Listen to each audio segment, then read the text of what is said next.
Welcome to this three-part video, Perspectives on Change in Organizations. The three parts explain the foundational knowledge needed for you to develop a successful plan for change in any type of organization. This video in this series is Part 1, Foundations for Change. Let's look at the three parts of this overall series. The Part 1 video is about foundations of change. It explains the types of change that can occur, barriers to watch out for, and surprises that can happen. It also explains the 5 phases of any successful change process in organizations, including the goals for each phase and the priorities of leadership needed for each. The Part 2 video is about planning your change. It adds another level of useful information to Part 1, including some common models for planning and guiding change. It explains the most important roles to always consider in your plans. And it lists the most common types of activities for accomplishing that change. It ends by sharing some very important guiding principles that can be very useful during the sometimes challenging projects for change. The Part 3 video is about focusing your change. It explains where the project, the consultant, and client should each focus in a successful project. And it also suggests the components that should be in any change management plan. Then you're ready to develop your plan. The links to each of these three parts is available from your account in CDI's Learning Management System. Now, let's look at the topics for this Part 1 video, Foundations for Change. First, in this video series, we need to clear up some language and some terms that are used a lot, but that can sometimes be very confusing. We want to be sure that we mean the same thing with each term. It is very useful to understand the overall types of change because it helps you to quickly get perspective on the type that you are undertaking. The type often suggests the scope and complexity of the change. Next, we'll quickly review the typical barriers for change. These can stop or change a project dramatically. Just knowing what these are can help you to avoid encountering them as well. And just as there are various barriers that can occur, there are various surprises too. Although these are sometimes good surprises, they can end up being barriers as well. So we'll review those in this video. We'll end this Part 1 by reviewing each of the most important phases to include in any change effort. We'll talk about the overall priorities in each phase, including how to lead in each. I'm Priscilla Watson, and I'm presenting the CDI course, Perspectives on Change in Organizations. It seems there's been an explosion of literature about organizational change.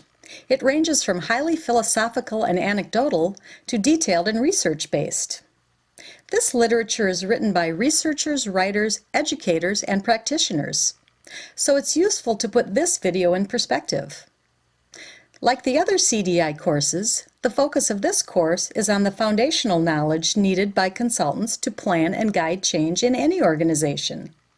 The information is for specialists and generalists, external and internal consultants.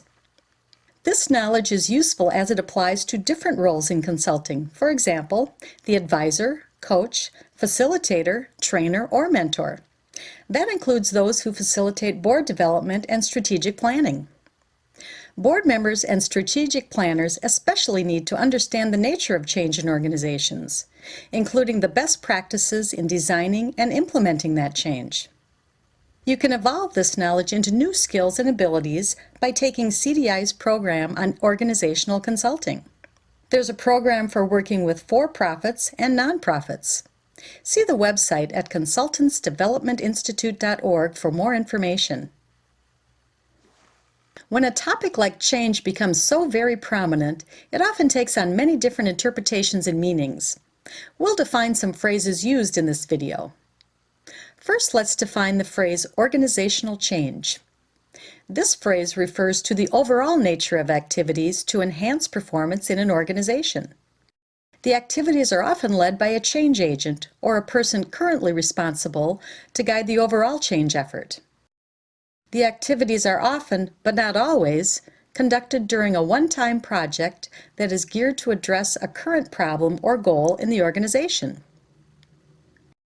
The phrase change management refers to using a certain method to ensure that the organizational change effort is indeed successful. The activities in change management can range from a planned, structured, and explicit approach to an unplanned, disorganized, and implicit approach. Let's look at the phrase organizational performance management. As we learned in the previous course about performance in organizations, performance management includes the recurring activities to establish goals, monitor progress, and make adjustments to achieve those goals more effectively and efficiently. Unlike one-time organizational change projects, the activities of organizational performance management are recurring in nature. The phrase change agent refers to the person who's currently responsible for the overall change effort. The role can be performed by different people at different times. For example, an internal consultant might first perform the role, but work in such a way that the role ultimately is adopted by someone else inside the organization. The phrase organizational development refers to the evolution of the organization during the activities of organizational change. For example, the evolution of its members to be able to resolve a major problem or do a recurring function in the organization. Organizational development is an outcome of the activities of organizational change. Organization development is a field of research, theory, and practice dedicated to expanding the knowledge and effectiveness of people to accomplish more successful organizational change and performance. Different people often have different perspectives on the field, depending on their particular values and skills. You and your client can prepare for the scope and complexity of change by knowing the type of change that you're facing. We'll describe them and compare them to each other. The first type of change is organization-wide versus subsystem. Examples of organization-wide change might be a major restructuring or a change in culture. Examples of a change in a subsystem might include the addition or removal of a certain product or service, or a reorganization of a certain department. Focus on the overall organization will need to integrate goals of subsystems and the external environment. Focus on a subsystem will require alignment with subsystems around it. Transformational versus incremental. Transformational change is a radical and fundamental change in the organization. An example might be changing an organization's overall structure and culture from the traditional top-down hierarchical structure to self-organizing teams. Examples of incremental change might be a continuous improvement program or implementing a new computer system. Transformational change should involve as many stakeholders as possible in the change effort. Remedial versus developmental. Remedial change is intended to remedy a current problem, for example, to improve the poor performance of a product or reduce burnout in the workplace. Remedial projects often seem more focused and urgent because they're addressing a current major problem. The goal of developmental change is to make a successful situation even more successful. For example, to expand the amount of customers or to duplicate a successful service. Developmental change can be very difficult. It can be a big challenge to believe in the need for the change. Unplanned versus planned. Unplanned change can happen when a surprise occurs, such as the CEO suddenly leaving. That could cause employees to respond in a highly reactive and disorganized fashion. Unplanned change also can occur over time, as employees just naturally show up for work and do whatever is necessary for the day. Planned change occurs when leaders in the organization recognize the need for a major change and then proactively organize an explicit and systematic plan to accomplish the change. Experts assert that planned change is more successful than unplanned change because it's systematic and includes sufficient communication to sustain buy-in to the change effort. It helps to know what barriers you and your client might encounter when designing a project for change. Information about barriers also gives you ideas about what to ask your client when discerning their readiness for a major project for change. This course includes handouts to assess barriers and readiness. Perhaps the biggest barrier to change is fear of the unknown. People are often threatened by change. They'd rather keep things the way they are, despite the problems that they're facing. People might communicate their fear through direct means such as complaining about the plans for change. Or they might communicate their fear indirectly, for example, by not attending meetings about the change. Another barrier is strong conflicts or disagreements about the change. For example, some people might not believe that there's enough of a problem to warrant any change at all, or they might disagree with the proposed methods to accomplish the change. They might disagree with an approach that seems to cost a lot of money at a time when the company is working hard to reduce expenses. The client might not be ready for major change. People in the organization are already extremely busy, or there aren't sufficient resources to participate in a major project for change at this point. Another barrier is lack of effective leadership. Leaders might disagree on whether there is even a problem, or on what should be done about it. Even if they do agree, they might not be able to convince their employees that the leaders really believe in the need for change. Some organizations have a history of starting projects but not finishing them. It could be argued that those organizations have a problem with poor leadership. Those organizations might be better off to start a project to develop stronger leadership skills. Cynicism can be a big reason for a project to not be successful. For example, many people might be getting rather tired of the term change because it's so widely mentioned in literature and life. Cynical people might believe that their leaders aren't really sincere when they roll out a new project for change. Even if there are major problems in an organization, people still might not want change because they're very satisfied with the status quo. This system might occur if the leaders in the organization have not adequately communicated the real need for the change, or if the problems in the organization just don't seem all that significant to people. In addition to barriers that can hurt a project for change, there can also be some major surprises. In a project for change, there are usually several key personnel involved. If any of them leave, that can stall or completely stop a project. For example, if the CEO suddenly leaves, then the project might be postponed until a new CEO is hired. That can take a long time. The original reason for the change might suddenly change. For example, if you were hired to facilitate a strategic planning process, but soon found that the members of the board of directors did not have sufficient leadership to make decisions during planning, that project would be better suited to a board development project. Occasionally, especially if you have not been working in a collaborative fashion with your client, your working relationship can begin to sour. That can have a very detrimental effect on your project if suddenly your client quits cooperating with you. An organization might encounter a major opportunity that warrants putting the project on hold or stopping it altogether. For example, a new market might suddenly open up, or an investor might approach your client with a new opportunity. A project can be so poorly planned and resourced that it reaches a tipping point where the employees simply stop cooperating. A collaborative approach to consulting rarely results in that kind of surprise. You are most likely to overcome barriers and surprises if you use a planned approach to change. That approach should include the following phases to ensure that the change is successful. Cummings and Worley, in their book, Organizational Development and Change, describe a comprehensive 5-phase process for successfully managing change. Whatever process you choose to use when guiding change, it should include the following 5 phases: motivating change, creating vision, developing support, managing transition, and sustaining momentum.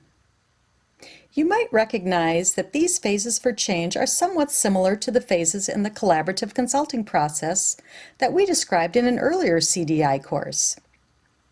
Actually, the phases in the overall collaborative consulting process can be used to implement the following phases for a successful change process. The phases for change are all highly integrated, and each should be fully implemented. If a project for change seems stalled or stopped altogether, then you might need to cycle back to an earlier phase for change to give that phase even more attention. There will be different priorities for leadership in each phase, as we'll mention in the coming slides. This course includes a handout with all of the basic guidelines for accomplishing successful change. The first phase for change is creating the strong motivation for the change. That includes clarifying the strong need to solve the problem or achieve the goal. In this phase, it's very important to enlighten employees about the need for the change. For example, to be very clear about any current major problems or exciting opportunities, and how employees will benefit from addressing them. Explain that the change will be planned and systematic. Acknowledge any previous plans for the change and whether or not they were successful. If they were not successful, then admit it, and explain how the new plans will be different from the old ones.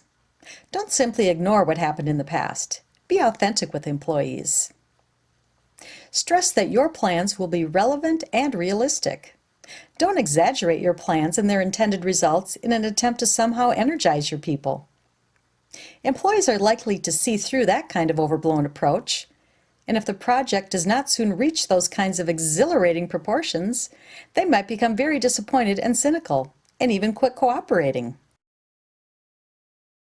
It's very helpful to motivate change by assuring employees that they will have strong input to the current plans and to their implementation.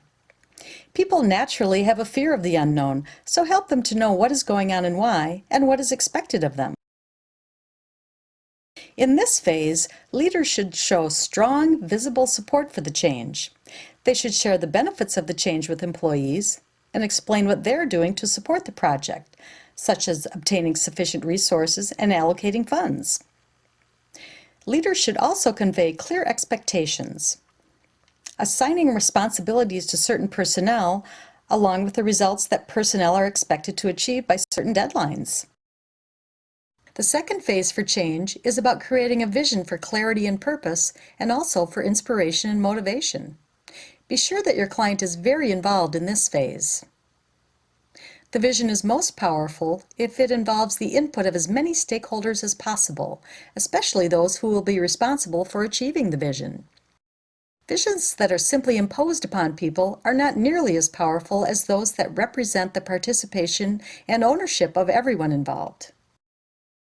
Leaders in the organization must depict a vision that clearly conveys the benefits of the project to the organization, to its employees, and its customers. Will the vision accomplish higher profits or expansion of markets? Will it benefit the community even more? Will employees get more resources to do their jobs? The vision should depict what success is. The vision might be associated with several subordinate phases or goals that together will achieve the vision. For example, if the project is to evolve from a traditional top-down hierarchy to self-managed teams, describe the stages of the transitions and when they will occur. The vision should be motivational yet realistic.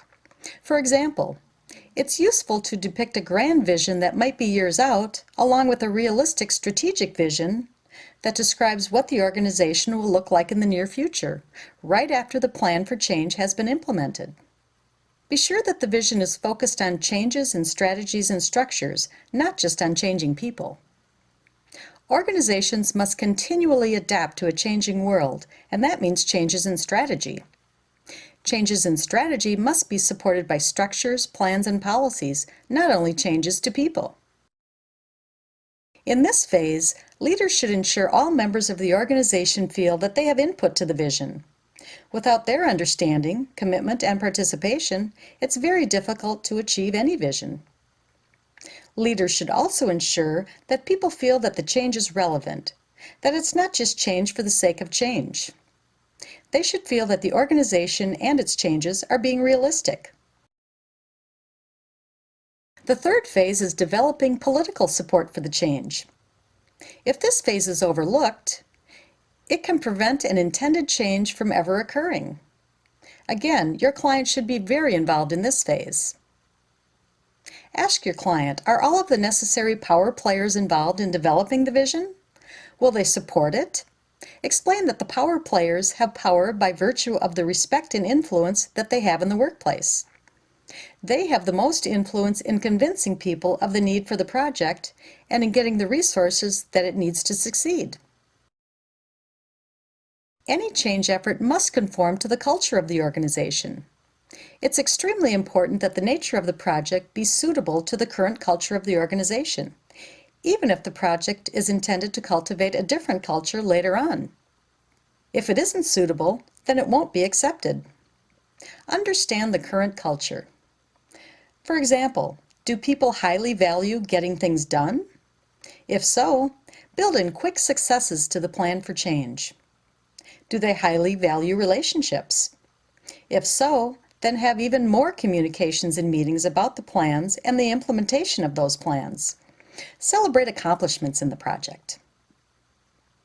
In this phase, leaders should build coalitions and agreement among the power players, including ongoing communications with them and continually soliciting their input. Leaders should also be very careful never to complain about the demands of the project or its effects. Employees who are already feeling overworked or skeptical about the project will very likely begin bad-mouthing it. The fourth phase for successful change is managing the transition. This can be quite a challenge for your client. The nature of the transition phase moves from one of hope and inspiration to managing details and schedules during the project. This is the phase where action plans are implemented. The plans are aligned with the vision and specify who is going to do what and by when. These plans should be carefully analyzed to be sure they're realistic and integrated. Accountabilities and deadlines should be assigned for each goal or objective. Action plans are much more likely to be successfully implemented if they've been integrated into current operations. For example, responsibilities for action plans might be included in the current job description and performance goals. Meetings to review the project plans could be done during regularly scheduled staff meetings. Since this is the phase where people might be asked to do more, it's not unlikely that performance issues might arise. For example, people might already be behind schedule on their regular work, which could cause new projects to be even further behind schedule. It's very important to closely investigate the causes of those issues. They might be from lack of resources or training, or from lack of understanding of the project. In this phase, leaders should delegate to employees, clearly conveying the desired results, but leaving it up to the employee as to how those results can be achieved. Effective delegation produces much more commitment and participation from employees. Leaders should now focus more on execution. For example, are the necessary goals and milestones being achieved on time? If not, then why not? What should be done to get back on schedule? Leaders should also be evaluating the impact of the project so far. For example, is the overall vision being achieved? And if so, what difference is it making in the organization or the subsystem being worked on? The final phase is sustaining momentum. Here's where your skills in coaching can be very useful, as we learned in the previous CDI course, Coaching Conversations. This phase is often the most difficult. Now the effects of prolonged implementation start to manifest themselves. If the expectations of the most cynical or skeptical people are not being met, they become disenchanted with the project and their participation wanes. This is also the prolonged phase where the most surprises can occur, such as a new priority that's much more important than the one being addressed by the project. Key personnel may leave the organization. Plans are rarely implemented exactly as planned, so during this phase, be willing to change the plans, but be reluctant to change them frequently, especially if the changes seem necessary because the project has stalled or stopped altogether. Instead, focus on the reasons for those problems and then promptly address them. If you have to change the plan, do so systematically. Clearly mark the changes in the plan document and distribute new versions of the plan. Explain why the changes were needed. In this phase, leaders should use coaching to sustain momentum when project activities seem to be stalled or stopped. Good coaching is based on asking good questions. For example, we're behind schedule. What do you think we should do about it? How can we be sure we'll get back on track? How can you make that happen? Good coaching also makes sure that people are learning while they're getting coached. Another good coaching question is, what have we learned from this situation, and what can we do differently next time? Leaders should continually communicate status to everyone involved. Others need to understand what's being done and why. They need to feel that their continuing involvement is very important. Leaders should also celebrate successes. People need to soon see and feel progress. Respond to those successes with acknowledgement and praise. Now's a good time to pause and reflect on what you've heard so far. In your learning journal, answer the following questions. What are the most frequent kinds of barriers that you face in projects for change, and what do you do to get through them? Or, if you're new to consulting, then what kinds of barriers are you most concerned about facing in the future, and how might you get through those? What phase of change might be the most challenging for you to get through with your kinds of clients or the kinds of clients that you will likely work with? How might you get through that phase? Pause the video and give this some thought. Perhaps discuss these questions with peers and then write your answers in your journal. We've come to the end of this video. We hope that you'll see all 3 parts. The links to each of them are available from your account in CDI's Learning Management System. If you ever have any questions or want to share feedback, simply send us an email to info@consultantsdevelopmentinstitute.org. And again, thank you for your time during this video.